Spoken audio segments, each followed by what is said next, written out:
الحمد للہ والصلاة والسلام علی رسول اللہ اما بعد۔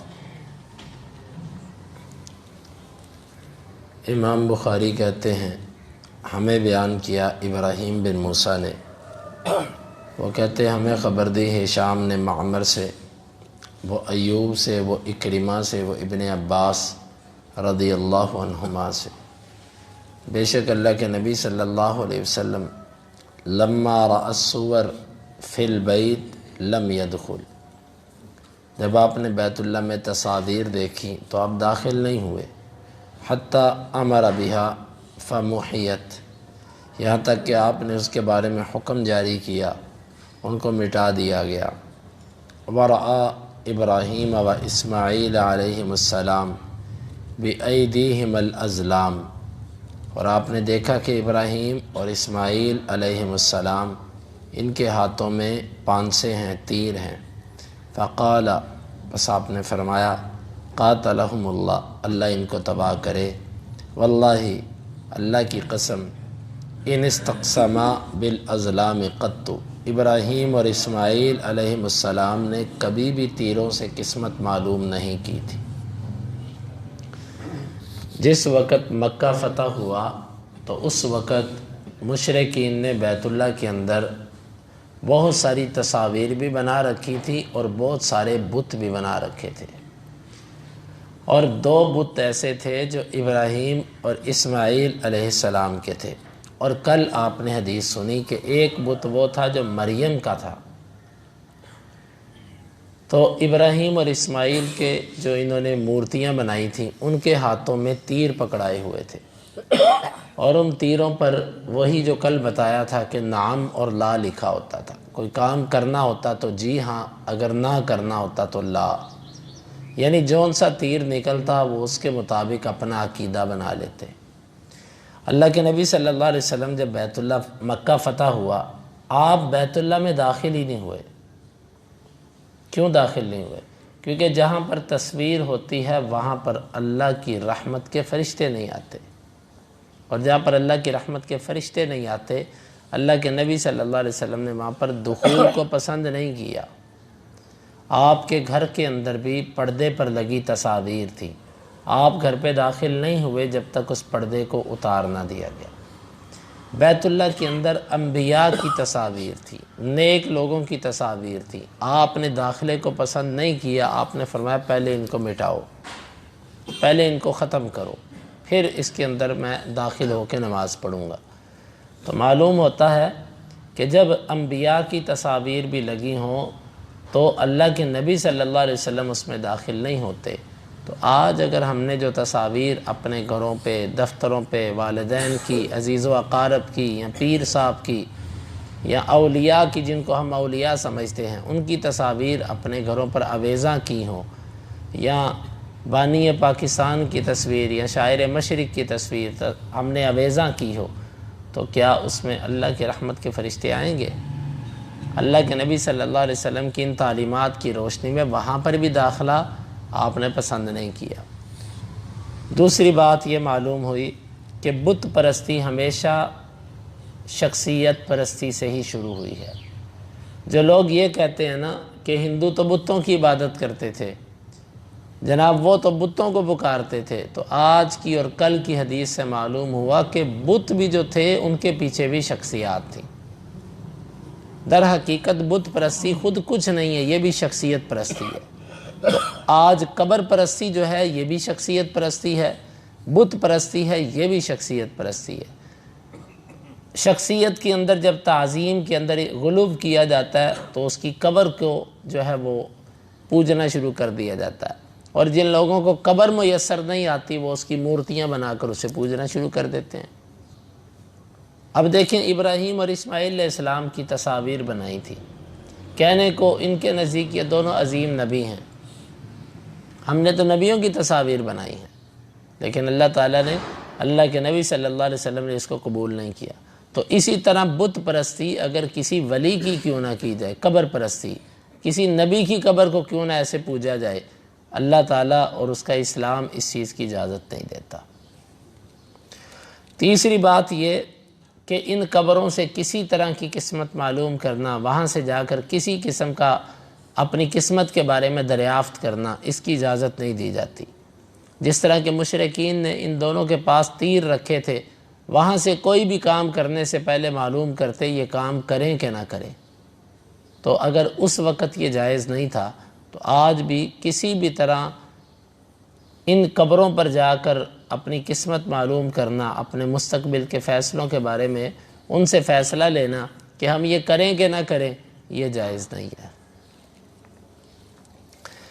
امام بخاری کہتے ہیں ہمیں بیان کیا علی بن عبداللہ نے، وہ کہتے ہیں ہمیں بیان کیا یحییٰ بن سعید نے، وہ کہتے ہیں ہمیں بیان کیا عبید اللہ نے، وہ کہتے ہیں مجھے بیان کیا سعید بن ابی سعید نے اپنے والد ابو سعید سے، وہ ابو ہریرہ رضی اللہ عنہ سے کہا گیا اے اللہ کے رسول صلی اللہ علیہ وسلم من اکرم الناس، لوگوں میں سب سے زیادہ معزز کون ہے؟ آپ نے فرمایا اتقاہم، ان میں سے جو سب سے زیادہ اللہ سے ڈرنے والا ہے۔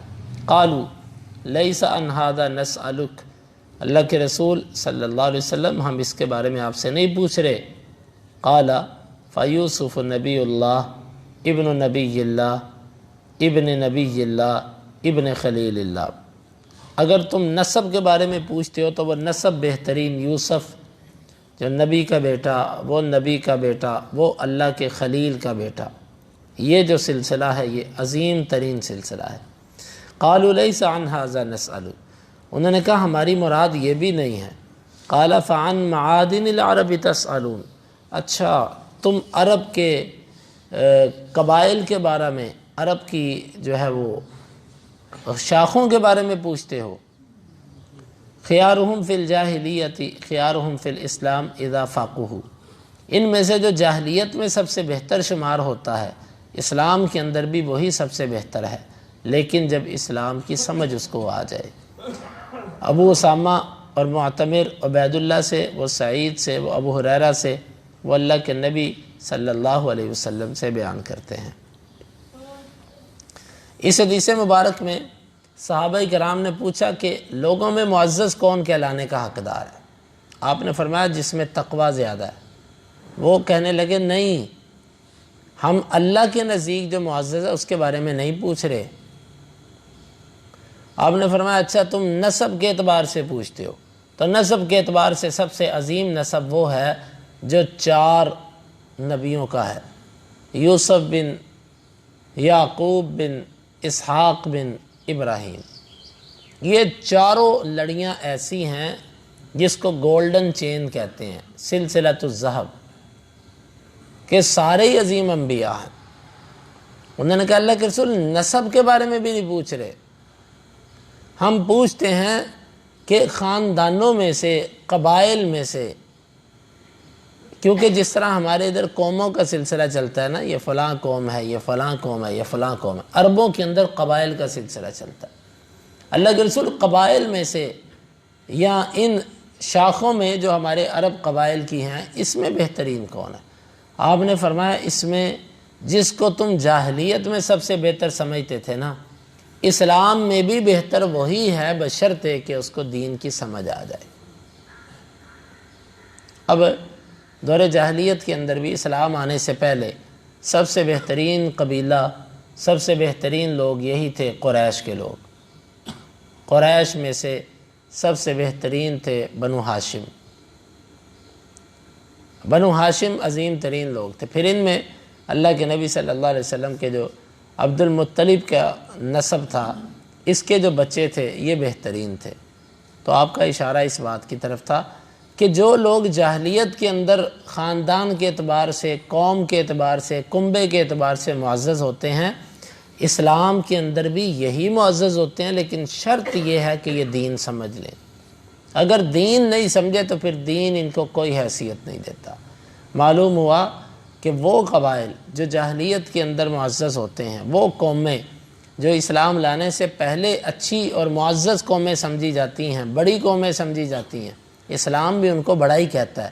شرط یہ ہے کہ وہ دین کو سمجھ لیں، دین کی صحیح بصیرت حاصل کر لیں، پھر وہ بڑے ہی ہیں۔ لیکن اگر دین کی بصیرت حاصل نہیں کرتے پھر وہ بڑے ہونے کے باوجود چھوٹے ہیں، وہ بڑے نہیں ہو سکتے۔ تو یہاں سے یہ بات سمجھ آتی ہے کہ جو لوگوں کے ہاں ذاتیں بڑی ہوتی ہیں، اسلام اس کو چھوٹا نہیں کرتا، بلکہ اللہ کے نبی صلی اللہ علیہ وسلم کا فرمان ہے کہ اکرموا کریما قوم او کما قال، آپ نے فرمایا کہ قوم کے جو معزز لوگ ہوتے ہیں ان لوگوں کی عزت کرو۔ اسلام ہمیں یہ نہیں کہتا کہ اگر کوئی کسی علاقے میں وڈیرا ہے تو ہم اس کو کہیں کہ تیری اسلام کے اندر حیثیت نہیں، لہذا تو چوڑے چمار کے برابر ہے، چل تیری کوئی عزت نہیں، بلکہ ایسا نہیں ہے۔ اسلام عزت دیتا ہے، لیکن اسلام عزت کو جوڑ دیتا ہے اسلام کے ساتھ، کہ اگر کوئی اسلام لے آتا ہے تو پھر وڈیرا ہے تو اس کی عزت کی جائے گی، لیکن اگر اسلام نہیں لاتا تو ٹھیک ہے، بس وہ جاہلیت کے اندر تو بڑا ہے، جاہلوں کی نظر میں وہ بڑا ہے، اسلام اس کو پھر اس طریقے سے اعزاز نہیں دیتا۔ امام بخاری کہتے ہیں کہ ہمیں بیان کیا معمل نے، وہ کہتے ہیں ہمیں بیان کیا اسماعیل نے، وہ کہتے ہیں ہمیں بیان کیا عوف نے، وہ کہتے ہیں ہمیں بیان کیا ابو رجاء نے، وہ کہتے ہیں ہمیں بیان کیا سامورہ نے، وہ کہتے ہیں کہ اللہ کے رسول صلی اللہ علیہ وسلم نے فرمایا اتانی اللیلۃ آتیان، گزشتہ رات میرے پاس دو آنے والے آئے، فاتینا علی رجل طویل، ہمیں ایک لمبے آدمی کے پاس آئے، لا اکاد ارى رأسہ طولا، اس کے لمبے ہونے کی وجہ سے قریب تھا کہ مجھے اس کا ساری نظر نہ آتا، اتنا لمبا آدمی، وَإِنَّهُ ابراہیم، اور بے شک وہ ابراہیم تھے۔ یہاں پر لمبے ہونے سے مراد قد کی لمبائی نہیں ہے، قد کی لمبائی نہیں ہے، یہاں پر رتبہ اور مقام اور اللہ کے ہاں جو ہوتی ہے یہ لمبائی مراد ہے۔ جس طرح کہ حدیث کے اندر آتا ہے نا، اللہ کے نبی صلی اللہ علیہ وسلم نے فرمایا تھا اپنی بیویوں کو، تم میں سب سے پہلے مجھے وہ آ کر ملے گی جس کے ہاتھ لمبے ہیں، اطولکن یدا، جس کے ہاتھ لمبے ہیں۔ امہات کہتی ہیں ہم نے کانے پکڑ کے ایک دوسرے کے ہاتھ میں اپنے شروع کر دیے، ہاتھ لمبے کس کے ہیں، لیکن وہاں پر لمبے ہاتھوں سے مراد کیا تھا؟ زیادہ صدقہ کرنے والی، اللہ کے راستے میں زیادہ خرچ کرنے والی، یہ لمبے ہاتھ والا ہوتا ہے۔ تو وہ کہتے ہیں کہ ہمارے بعد اللہ کے نبی صلی اللہ علیہ وسلم کے بعد آپ کی بیویوں میں سب سے پہلے زینب رضی اللہ عنہ فوت ہوئی۔ تو یہ بعض دفعہ لمبائی کا لفظ بولا جاتا ہے، طوالت کا لفظ بولا جاتا ہے، اس سے جسم کی طوالت مراد نہیں ہوتی، بلکہ اللہ کے ہاں قد کاٹ مراد ہوتا ہے۔ تو یہاں پر ابراہیم علیہ السلام اتنے لمبے اتنے لمبے اتنے لمبے کہ قریب تھا کہ ان کا سر میں دیکھ ہی نہ پاتا، اتنے لمبے۔ تو یہ لمبائی کس اعتبار سے؟ یہ تقوی کے اعتبار سے ہے، نیک اعمال کے اعتبار سے ہے۔ تو اس سے معلوم ہوا کہ اللہ کے ہاں قد کاٹ کسی بھی انسان کا مقام اور مرتبہ اس کے ظاہری بدن کے اعتبار سے نہیں ہوتا، بلکہ اس کے تقوی اور نیکی کی وجہ سے ہوتا ہے۔